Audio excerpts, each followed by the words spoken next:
Naoya the Monster Inoue versus TJ the Power Doheny para sa Undisputed Super Bantamweight Championship. And you are watching Suntok Pilipinas. Please subscribe. Thank you. Mga kababayan, kamusta? Welcome po sa Suntok Pilipinas. Ngayong September 3, Martes ng gabi, gaganapin sa Ariake Arena sa Tokyo, Japan. Idedepensa ng Japanese Monster ang Super Bantamweight Undisputed title kontra sa Irish Australian challenger na si TJ the Power Doheny. Ang 4 Division World Champion at 2-time Undisputed Champion at isa sa pinakamahusay na boksingero sa mundo ngayon ay magbabalik sa ibabaw ng lona. Magugunitang for the first time ay nakalasap ng knockdown sa kanyang buong boxing career ang halimaw na si Naoya Inoue. Ito ay sa kamay ng Mexican Pantera na si Luis Nery. Ngunit sa kabila ng pagkabagsak nito, naipakita nito kung gaano kabilis ang recovery at kung gaano kalupit ang halimaw na si Naoya Inoue matapos makabalik at maipanalo pa ang laban sa pamamagitan ng brutal knockout sa round number 6. Dito napatunayan ni Inoue na nararapat lamang ito sa kanyang pwesto bilang isang pound-for-pound star. Kasalukuyang number 2 si Naoya Inoue sa The Ring Magazine na pinapangunahan naman ni Alexander Usyk.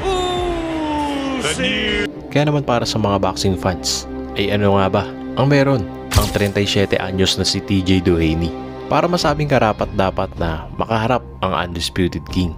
Si TJ Doheny ay dating IBF Super Bantamweight Champion at nakuha lamang ang titulo sa kanya via majority decision kontra noon kay Daniel Roman. At kung naaalala nyo, ang tinaguri ang korason ng Mexico na si Cesar Juarez na nakalaban ni Pinoy Flash Nonito Donaire at Albert Pagara. Sinaglit lamang ni TJ the Power Doheny ang Meksikano. Kinakailangan lamang niya ng 2 rounds para buksain si Juarez. They don't feel that it's to a large extent been trade from Doheny. Came out targeted Castro in July 2020. At that point, I want Angelo Leo was mentioned. Then he retired up. Level of opposition. Craft, good solid all pro, good body shot there. Straight away, dip at the waist and just try and keep that. Was another really good fight. Karakawan Hall in Tokyo against Iwasa, IBF Super Bantamweight champion with that massive looking lead hand. He has to stop and start again. To me like it might be a bit low, but he is dipping low at the waist times. Those 3 defeats on the bounce I mentioned. Electric style is very much that of a come forward, really determined just to get some kind of success. He's putting the punches together really well here, Doheny. Juarez seemingly Angle, lovely uppercut there. Oh, what a shot! Neutral corner. He's on a knee. Round. That was a perfectly executed, gets through, and again it's a stagger step. That left hand looked low to me, and the referee has stepped in. Kung sa lakas naman, meron itong 78 knockout rate sa kanyang 26 wins na nagpapatunay sa kanyang alias na The Power. At 4 na talo nito ay never itong na-knockout. Kaya kung duda kayo sa lakas na meron ng mamang ito na pwede magpabagsak kay Naoya Inoue, mukhang nagkakamali kayo. Lalo isang kaliwete rin si Doheny tulad ni Luis Nery na nakapagbigay ng unang knockdown kay The Monster. Ganun pa man ay subok na si Naoya Inoue sa mga pagtanggap ng mga power shots. Alam naman natin, isang complete fighter na may tuturing ang hapon at sa isang pagkakamali lamang ng kalaban nito ay may kalalagyan talaga. Ngunit ayon kay Inoue, hindi nagbabago at meron pa ring pressure sa kanya tulad ng mga nakaraang laban niya.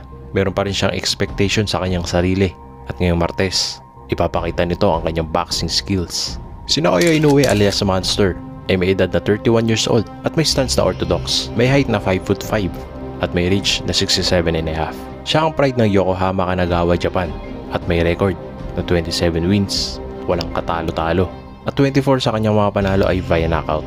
Wagi si Naoya Inoue kontra kay Luis Nery para sa kanyang first undisputed title defense. Wagi si Inoue via TKO sa round number 6. Si Terence Jan Doheny o TJ Doheny alias The Power ay kasalukuyang 37 years old, isang southpaw at may height na 5'5" at may reach na 68. Siya ay tubong Ireland ngunit kasalukuyang naninirahan sa New South Wales, Australia. May record ito na 26 wins, 4 na talo at 20 sa kanyang mga panalo ay via knockout. Wagi si TJ Doheny sa kanyang huling laban kontra kay Braille Bayogos sa Tokyo Dome. Nagwagi si TJ Doheny via TKO. Kaya abangan natin ang Undisputed Championship sa pagitan ni Naoya Inoue kontra kay TJ Doheny. Maging matagumpay na naman kaya ang halimaw ng Japan o isang upset ang ating masasaksihan mamaya. Huwag niyo pong kalilimutan mag-like, mag-subscribe, mag-comment dito sa ating channel. Salamat po.